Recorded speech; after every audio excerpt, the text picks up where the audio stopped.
ជារាជកម្ពុជាភាពសាសនាព្រះមហាក្សត្រតំបន់ប្រតិបត្តិការសឹករងបន្ទាយមានជ័យកាយឡាយវឹកវើវគ្គបំប៉នព័ត៌មានវិទ្យា Information Technology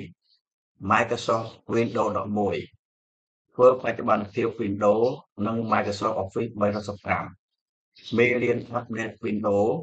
ដោយខ្លួនឯងយើងចូលតអស់គ្នាមកត្រង់ start នេះបាន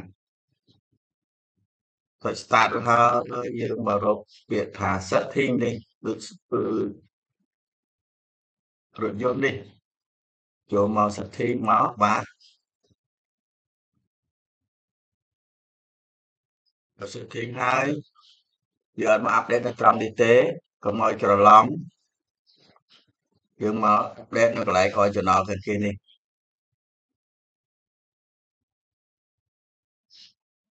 រួចហើយ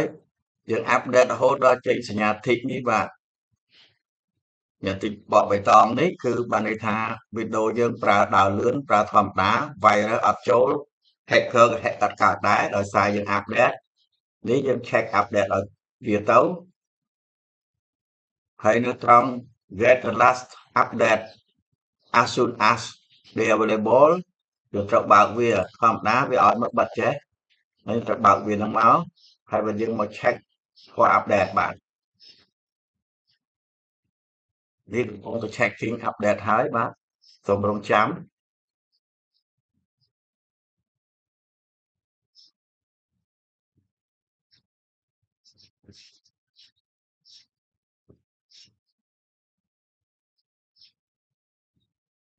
សម័យបច្ចេកវិទ្យាទំនើបបើយើងប្រើអត់ចេះ update បានន័យថាយើងនឹងនៅស្ទើរឡើយទេនេះយើងរៀនបំពន់ដើម្បីឲ្យប្រើកុំព្យូទ័របានយូរហើយយើងមិនបាច់ចូលជាងហើយក្រុម hacker ក៏ hack អត់បានដែរយើង update ហើយចឹងវាអត់មានទេយើងរួចរាល់អស់ហើយបើវា update តើរងចាំរហូតដល់វា update ហើយវាចេញពាក្យថា restart ត្រង់នេះចុច restart បាទអត់មានបិទចោលអត់ restart វាទេដើម្បីឲ្យវាចេញសញ្ញាធីកនេះជាសញ្ញាឧទានអីគឺ Windows នឹងអត់ full ទេងាយគេ hack ចូលយកឯកសារយើងបាទបើថាបិទវាចោលយើងចូលទៅមើលតើ Windows យើង update ហ្នឹងវាឡើងដល់ version ប៉ុន្មានហើយបាទដូច្នេះយើងត្រូវចុច start នេះមួយយើងប្រើ mouse ប្រើ Windows ប្រើ keyboard យើងចុចលើ keyboard សញ្ញា Windows ហ្នឹងមកហើយយើងសរសេរពាក្យថា WINVER នេះបានន័យថាពាក្យថា Winver តែយើងទៅមើល Windows យើងនេះ Windows 11នេះ Microsoft Windows បាទ version ចុងក្រោយហើយនេះនៅពេលនៅវាឡើងឲ្យទៀតវាមានឡើងតទៀតហើយតែឥឡូវនេះវាត្រឹមនេះទេប៉ុន្តែខ្ញុំ update ដើម្បីជួសជុលនឹង security ការពារសុវត្ថិភាពនេះវាចេញ 25A2 បាទ Microsoft Windows Corporate Authorized Server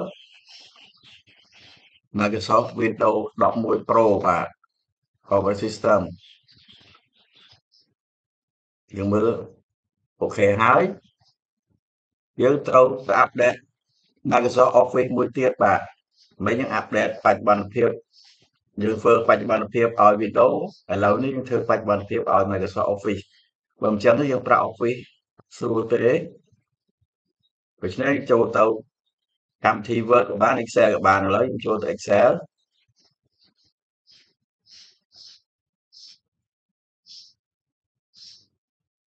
Excel នេះយើងអត់ទាន់រៀបចំឲ្យស្រួលបួលទេ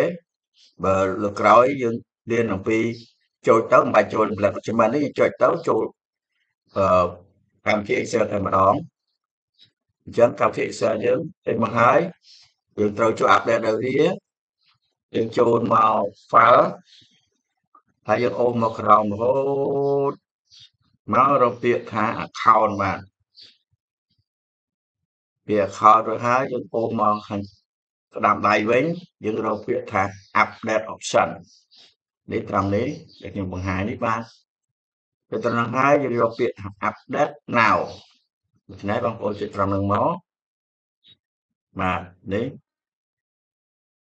update ខ្ញុំ update អាសារ update អញ្ចឹងវាអត់សូវមានទេតែបើអត់ អត់មានបានស្វែងអាប់ដេតទេវាចេញមកយូររហូតដល់ពាក្យថា continue បងប្អូនកាលណាចេះ continue ចុះ continue ឲ្យគេដល់រហូតដល់វាចេញ close អញ្ចឹងបាទយើងអាចបិទវាបានហើយយើងអាចប្រើនេះបានអញ្ចឹងអាប់ដេតខ្ញុំអាប់ដេតរួចអស់ហើយអញ្ចឹងយើងទៅមើលការងារសិលឹកសិក្សាយើងនៅកម្មវិធីនឹងមើលតើវា full អត់ឥឡូវបងប្អូនចូលមកត្រង់ insert នេះដូចខ្ញុំមកតើកូនតើបងប្អូនមានសញ្ញា check box នេះអត់កាលណា check box នេះងាយស្រួលយើងរៀនអំពីការគ្រប់គ្រងទិន្នន័យយើងគ្រាន់តែចុចយើងនឹងឃើញទិន្នន័យយើងឃើញឈ្មោះយើងហើយយើងអាចរៀបរងមុនតទៀតតែបងប្អូនអត់មានបានន័យថាបងប្អូនប្រើ Office ហ្នឹង